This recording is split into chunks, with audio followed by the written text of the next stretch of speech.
이번에는 미디어와 관련된 과학 소식을 살펴보고 언론의 과학 보도 내용을 비평해보는 이슈앤미디어 시간입니다. 공공미디어 연구소 이경락 박사 나오셨습니다. 안녕하세요. 예, 안녕하십니까.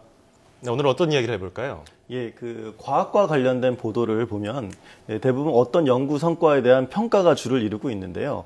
대체로 그 발명이나 발견을 통해서 또 얼마나 많은 변화가 앞으로 사회적으로 있을 수 있는지 이런 부분을 좀 초점을 맞추는 경향이 강합니다. 네. 근데 또 반대로 어떤 연구 성과에 대해서는 굉장히 또 미흡하다고 비판하는 보도도 있고 또 연구에 투입된 예산의 공공성 때문에 이게 잘못된 정책이었다 이렇게 또 비판하는 그런 보도들도 종종 나타납니다. 그런데 앞서 말씀드린 경우 같은 경우에는 지나치게 성과 중심으로 보도를 하다 보니까 후속 보도가 제대로 되지 않거나 뭐 알고 보니까 언론의 집중을 받기 위해서 그런 연구를 했던 것이다 이런 것이 드러나기도 하고 또 후자로 말씀드린 사례의 경우에 과도한 비판으로 인해서 네. 그 후속 투자가 이루어지지 않거나 또 기초과학으로 장기적 투자로 이어져야 되는데 그러지 못하기도 합니다. 그래서 오늘은 이러한 과학 연구의 그 성과 중심 보도가 가진 문제점 이 부분을 살펴보고자 합니다. 사실 과학을 다루는 저널리즘이라면 자연스럽게 그 연구의 성과를 소개를 하게 되고 그리고 또 우리 삶에 미칠 영향에 대해서 전망을 해보는 건 너무나 당연한 일이 아닐까 이렇게 생각을 해보는데 네. 이런 보도에 문제가 있다는 거죠. 예, 그렇습니다. 네, 구체적으로 어떤 예를 들어볼 수 있을까요? 네, 얼마 전에 언론에 나왔던 내용인데 그 6억 들인 제초 로봇이 시연에 10분 만에 고장이 났다 이런 소식들이 이제 전파를 타기도 했습니다. 이를 주도적으로 이제 그 지원하고 보급하겠다고 밝힌 농촌진흥청 같은 경우에도 그 정책이 굉장히 비판을 받았는데요. 네. 여기서 언론이 정부의 정책을 비판하고 뭐 세금이 제대로 쓰이고 있는지 감시하는 것 이것은 굉장히 중요하고 바람직합니다. 그런데 이러한 관점 속에는 6억이라는 국민의 혈세가 잘못 사용되었다 이런 식으로 판단하고 있는 것인데 네. 이런 부분은 조금 적절치 않아 보입니다. 네네. 사실 개인의 입장에서 이제 6억이라는 돈이 엄청나게 큰 돈입니다. 그렇지만 그렇죠. 로봇 산업이나 기술 개발에 있어서 6억이라는 돈 사실 그렇게 큰 금액이 아닐 뿐더러 네. 기초 개발에 대한 투자나 또 혹은 또 실패할 수도 있는데 그런 실패한 연구 개발에 대해서 책임을 추궁하는 식의 그런 보도는 과학 발전에 크게 도움이 되지 않을 것으로 이렇게 생각이 됩니다. 너무 뭐 좀 다양한 시선에서 보지 못하고 한쪽으로만 너무 좀 자극적인 보도를 한 것 같은데 자, 그런가 하면 과거 4대강 사업 관련해서 로봇 물고기가 한참 이슈였지 않습니까? 네. 근데 그게 뭐 별로 신통치 않다고 해서 많은 비판을 받았는데 이건 어떻게 봐야 될까요?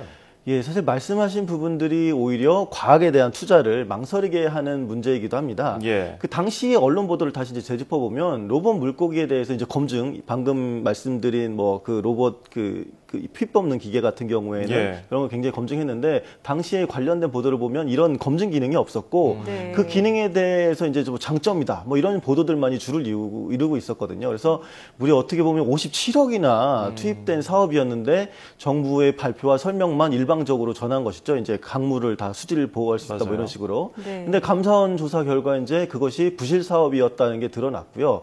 이것 때문에 어떻게 보면 많은 국민들이 로봇 물고기 자체를 일종의 사기성 사업이다 이렇게 생각하게 됐습니다. 네네. 하지만 최근에 국립해양박물관에 로봇 물고기 전시실도 이제 생기고 그렇게 되는 등 새로운 전기를 맞고 있기도 합니다.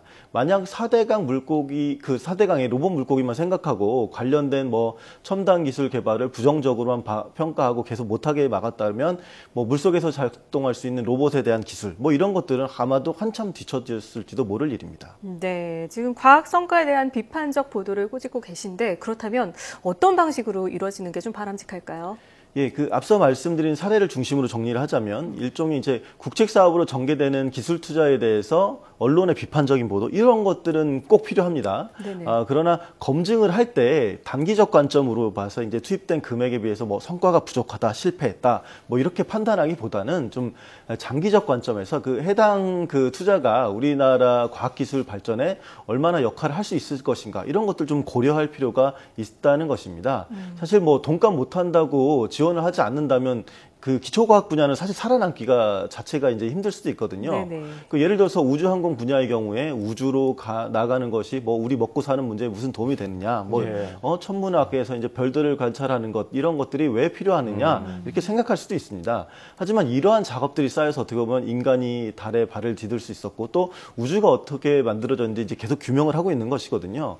어쩌면 이러한 투자가 그 먼 훗날에 우리의 먹거리를 좌우하는 엄청난 또 발견으로 이어질 수도 있는 그런 일입니다. 예, 네. 참 단기적으로 볼 때는 지금 말씀하신 대로 내가 그거 하나 뭐 발전된다고 로켓 하나 발사한다고 내가 뭐 돈을 더 벌어 네. 뭐가 돼 뭐 이렇게 말씀하시는 분들이 있는데 자 그런 것 같아요. 모호해요. 자 근데 이 과학에 대한 성과를 발표할 때 너무 결과에 대해서 너무 좀 집중적으로 과장해서 보도하거나 좀 이게 가능성을 보여주는 것뿐인데 너무 앞서 나간 거 아닌가 이렇게 생각이 들 때도 있거든요. 네, 그렇습니다.